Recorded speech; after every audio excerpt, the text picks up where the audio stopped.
Tu as vu dans la vidéo précédente comment utiliser les combinaisons pour trouver le nombre de combinaisons possibles de P éléments parmi N éléments sans importance de l'ordre dans lequel sont pris ces éléments.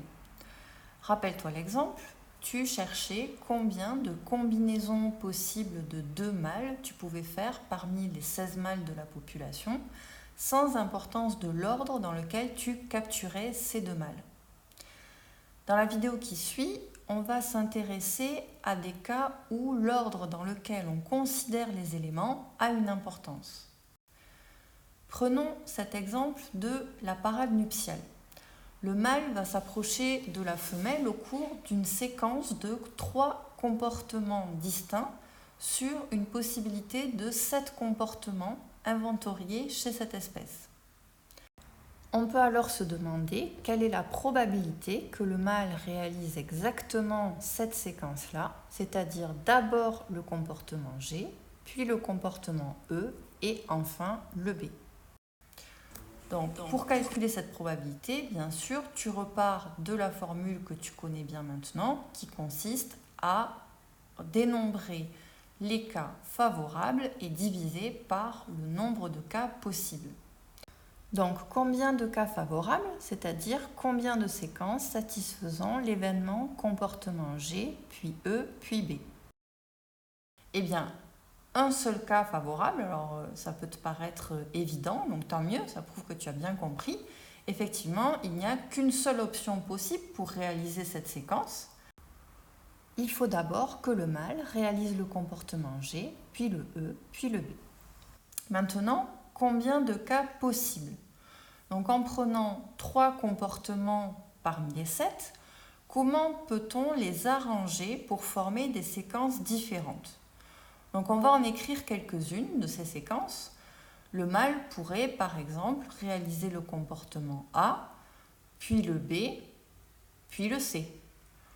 Ou bien le mâle pourrait d'abord réaliser le comportement B, puis le C, puis le A.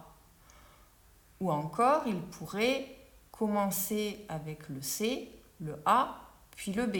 Ou bien encore le B, puis le A, puis le C, etc. Donc là, tu vois, en prenant les 3 mêmes comportements, seulement 3 parmi les 7, on a pu les arranger de 4 manières différentes au moins. En réalité, il en existe 6.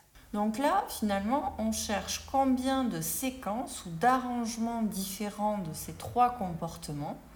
Donc ici, contrairement aux combinaisons que tu as vues dans la vidéo précédente, il y a bien ici une importance de l'ordre dans lequel ces comportements sont réalisés.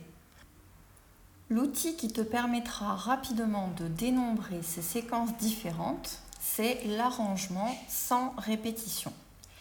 Ici, pour savoir combien il existe de suites ordonnées de 3 comportements parmi les 7 comportements possibles, tu vas résoudre un arrangement qui est symbolisé par la lettre grand A de 3 parmi 7.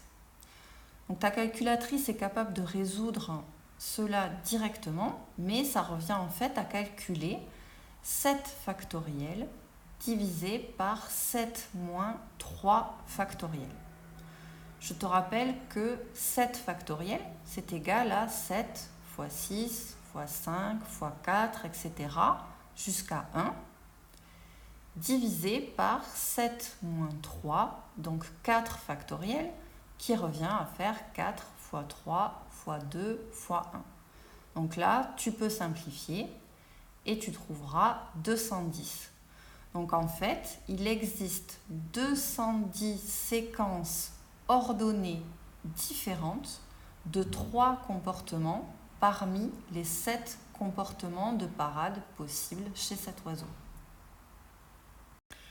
Donc on a maintenant la réponse à notre question. Cette séquence-là de 3 comportements a une probabilité de 0,005 de se produire. Autrement dit, il y a 0,5% de chance pour qu'un mâle réalise en premier le comportement G, puis le E en second et le comportement B en dernier.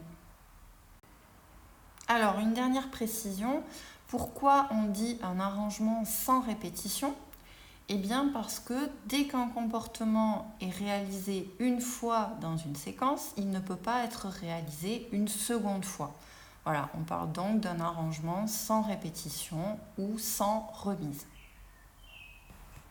Voilà, donc on a terminé avec cette vidéo. Donc pour résumer rapidement, lorsqu'on cherche à dénombrer les suites ordonnées différentes possibles de P éléments parmi N éléments, sans répétition, on calcule un arrangement de P parmi N. On résout cela en calculant N factoriel divisé par N moins P factoriel. Dans la vidéo qui suit, qui sera la dernière sur les analyses combinatoires, tu vas voir l'utilisation des arrangements avec répétition.